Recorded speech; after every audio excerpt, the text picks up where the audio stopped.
Simple. Thank you. Thank you very much, sir. Much appreciated. Next up, China is in talks with Iran to allow safe passage for crude oil and Qatari liquefied natural gas vessels through the Strait of Hormuz. The strait has become a crucial flashpoint as the U.S.-Israeli war on Iran enters its sixth day, shutting down a key global shipping route. China, which relies heavily on Middle Eastern supplies, is pressuring Iran to let vessels pass. The conflict has caused a 15% spike in crude oil prices and led to significant disruptions in shipping. About 300 oil tankers remain trapped in the strait as Iran attacks energy facilities and ships crossing the waterway. Now, joining us is retired Major General Sudhakarji. He's a senior strategic and international affairs expert. He's joining us live from Jaipur. Sir, do you believe that if China essentially makes these requests and these claims, that they're also singling themselves out and putting themselves in the line of fire from the U.S.? What are your thoughts? Not really, not really. Roshan, good morning. Thank you. Good afternoon. Thank you for taking me for your show. And there are multiple issues linked with this. Singling out means it is the only country which is revered with a lot of heartburns by USA, and it is respected, and there is very little that USA can do anything against China. Okay, so when I say this, what it means is that China has got more than one leverage which it can exploit, twist the tail. For example, rare earth element, more than 90% of dominance is enjoyed by China the world over. Whether it is the upstream, the midstream, or the downstream segment, be it the processing or production, machinery, and so all these things are enjoyed by this particular country, that is China.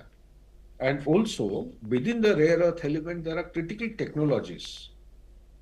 Things like, if I give out a name, it should not surprise, it's called neodymium. Neodymium is such a kind of a critical mineral without which your Teslas won't move, F-15 can't fly, and more than anything else is the data centers, they will go dark. And what is happening in Iran and Israel, the Iron Dome won't function. Why Iron Dome won't function? Because Iron Dome is functioning and it is effective by virtue of the interceptors. And interceptors, to neutralize one drone, which is manufactured at a cost of $20,000 by Iran, they have to fire at least 2 to 3 interceptors or missiles. Each of these interceptor or missile costs around $4 million. So when you compare 4 into 3, $12 million against $20,000, look at the price variation, the ratio. Even if you take only one interceptor, it's costing almost 200 times the cost of a drone.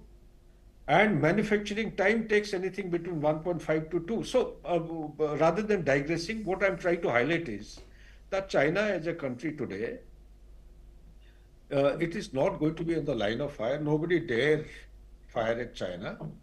It has got that clout, it has got the gravitas, it has got the weightage to load things into its vessels and ship and sail across Strait of Hormuz.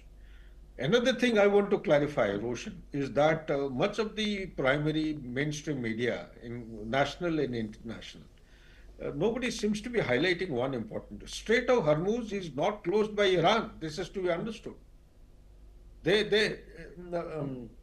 They haven't done it. They might have inadvertently. I think the foreign minister or somebody made a statement that it is closed in the heat of things, but they haven't. What has compelled the vessels to stay wherever they are is because the insurance companies, that is called P&I, all the insurance companies who give the cover of wartime sailing in the conflict zone, they have suddenly pulled back, they have withdrawn the insurance. So in absence of insurance amount goes, it has taken a jump from 0.25% to 0.5% of the value of the vessel or the ship. which comes to roughly around $375 to $400,000. Now, with withdrawal of this insurance document, the vessels have stopped moving. They have put their anchors down. That is the main issue which the media is failing to cover. I think, as per my research, I feel that we are actually pointing a finger at Iran, and sooner or later, as it is, the whole world is turning against Iran, much against the very entitlement of surviving as a nation state. That is what actually has to be conveyed. So, therefore, I hope I have answered your question that Iran, without getting into the face of fire, uh, it will sail through.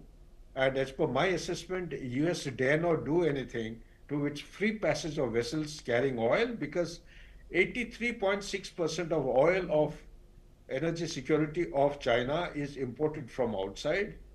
And from this place, that is from Iran, they import something between 13 to 14% on daily basis. So from the Middle East, it goes beyond that. Around 60 to 70% is important. Sorry, around 50 to 60%. So therefore, in absence of this regular flow of energy, China is going to dry up completely.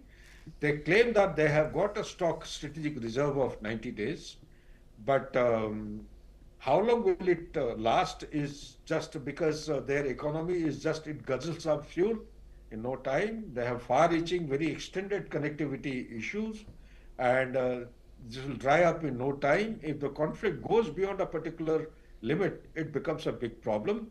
And my research is to be respected because it is not 90 days. China, as on today, has got 1.3 billion barrels of oil, which meets the requirement of 4 months. America has got 419 million barrels. That also meets the requirement of USA for 4 months. So both these countries, they meet each other the respective requirement for 4 months. But beyond 4 months, it will become very challenging and problematic. Back to you, Roshan. Sir, please stay with us. We'll be right back with you. Okay.